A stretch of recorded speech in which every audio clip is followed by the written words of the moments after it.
Praise the lord. నజరేయుడైన క్రీస్తు నామంలో మీ అందరికి కూడా వందనాలు తెలియపరుచుకుంటూ ఉన్నాను.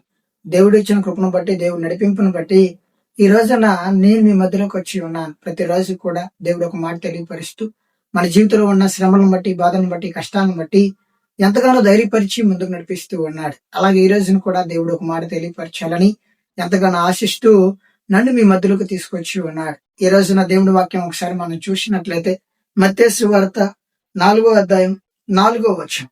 అందుకు ఆయన, మనుషుడు రొట్టె వలన మాత్రము కాదు గాని దేవుని నోటి నుండి వచ్చే ప్రతి మాట వలన జీవించును అని రాయబడి ఉన్నది అనెను.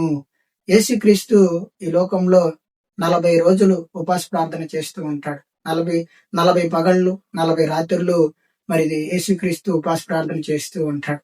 ఆ టైంలో మరి సాతాను వచ్చి మరి యేసుక్రీస్తునే శోధిస్తూ ఉంటాడు. నీ కళ్ళ ముందు కనపడుతున్న రాళ్లను రొట్టెలుగా మారమని ఆజ్ఞాపించు, మారతాయని మాట్లాడుతూ ఉంటాడు. అప్పుడు యేసుక్రీస్తు మాట్లాడుతూ ఉంటాడు, ఈ లోకంలో మనుషుడు రొట్టె వల్ల మాత్రము కాదు గాని దేవుడు నోటి నుండి వచ్చే ప్రతి మాట వలన జీవించును అని మాట్లాడుతూ ఉంటాడు. నా సహోదరి, నా సహోదరుడా, ఈ లోకాన్ని సృష్టించిన సృష్టికర్త అయిన దేవుని చేతిలో ఈ రోజున ప్రతి ఒక్కటి కూడా కలిగి ఉన్నది.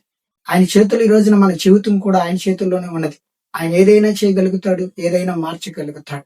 ఈ రోజున ఆయన తెలుసుకుంటే మన ప్రపంచాన్ని అంతా కూడా చీకటి చేయగలుగుతాడు. ఆయన ఎంతగానో ఓర్చుకుంటూ, ఎంతగానో ఓర్పు కలిగి మన ఇంకా చూస్తూ ఉన్నాడు. ఎందుకంటే ఈ భూమి ఆకాశాన్ని సృష్టించిన వాడు ఆయన.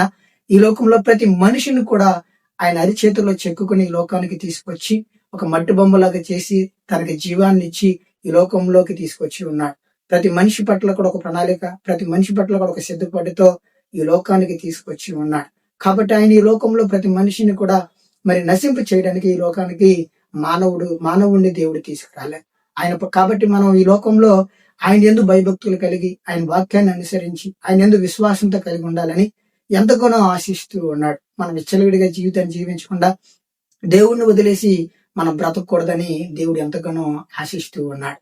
ఈ లోకంలో మరి ఎవరు చేయన త్యాగం, ఎవరు కూడా చేయన మన కొరకు తన ప్రియ కుమారుడైన యేసుక్రీస్తుని లోకానికి తీసుకొచ్చి నీ కొరకు, నా కొరకు తన ప్రియ కుమారుడు మరణాన్ని జయించాడు. ఈ లోకంలో మరి మనం ఒక 10 నెలలు ఒక బిడ్డని కన్నప్పుడు ఆ బిడ్డ రేపు రోజున ఒక మంచి పొజిషన్ లో ఉండాలని మనం ఎలా అయితే ఆశపడుతూ ఉంటామో, తన కొరకు మనం ఎన్ని సదుపాట్లు చేసి మరి తన కొరకు మనం మరి రేపు రోజున వాడు ఒక వయసు వచ్చిన తర్వాత వాడి కాళ్ళ మీద వాడు నిలబడాలి, వాడికి అనేది ఒక మంచి ఇల్లు, మంచి పొజిషన్ ఉండాలని వాడి చిన్న వయసు నుంచి కూడా తల్లిదండ్రులు ఎన్నో ప్లాన్ చేసుకుంటూ వాడి గురించి ఆలోచిస్తూ ఉంటారు. అలాగే ఈ రోజు నీ భూమి ఆకాశాన్ని సృష్టించిన సృష్టికర్త అయిన దేవుడు, తన బిడ్డలందరినీ కూడా ఈ లోకానికి తీసుకొచ్చిన దేవుడు తన బిడ్డలందరి గురించి కూడా అదే విధంగా ఆలోచిస్తూ ఉంటాడు. ఈ లోకం ఒక రోజున నశించిపోతుంది. ఈ లోకంలో ప్రతి ఒక్కటి కూడా నశించిపోతుంది. ఆ రోజున బిడ్డలందరూ కూడా నా యందు విశ్వసించి, నా యందు నమ్మకం కలిగి లేకపోతే ఈ కఠినమైన చీకటి, కఠినమైన నరకంలో త్రోయబడతారు. కాబట్టి ఈ రోజు నీ భూమిని ఆకాశాన్ని సృష్టించిన వాడు నేను, ఈ లోకంలో ప్రతి మనిషిని కూడా తీసుకొచ్చిన వాడు నేను. కాబట్టి వీళ్ళందరికీ కూడా నేనే ఆదరణ, నేనే. కాబట్టి వీళ్ళందరికీ కూడా నేనే రూట్ చూపించాలని తన ప్రియ కుమారుడైన యేసుక్రీస్తుని నీ కొరకు, నా కొరకు ఈ లోకానికి తీసుకొచ్చాడు. ఎటువంటి పొరపాటు లేని వ్యక్తి, నీలాంటి వాడు, నాలాంటి వాడు అని ఊసినా కూడా సహించి తన ప్రాణాన్ని జయించి మళ్ళీ నిద్రలేసిన దేవుడు. ఈ రోజున మనం కూడా ఆయన విశ్వసించి విశ్వసించగలిగితే రేపటి రోజున మనం ఎక్కడ కళ్ళు మూసినా కూడా రేపటి రోజున అక్కడ కళ్ళు తెరుస్తాం. ఎందుకంటే ఆయన యందు విశ్వసించిన వాళ్ళకి మరణం లేదు.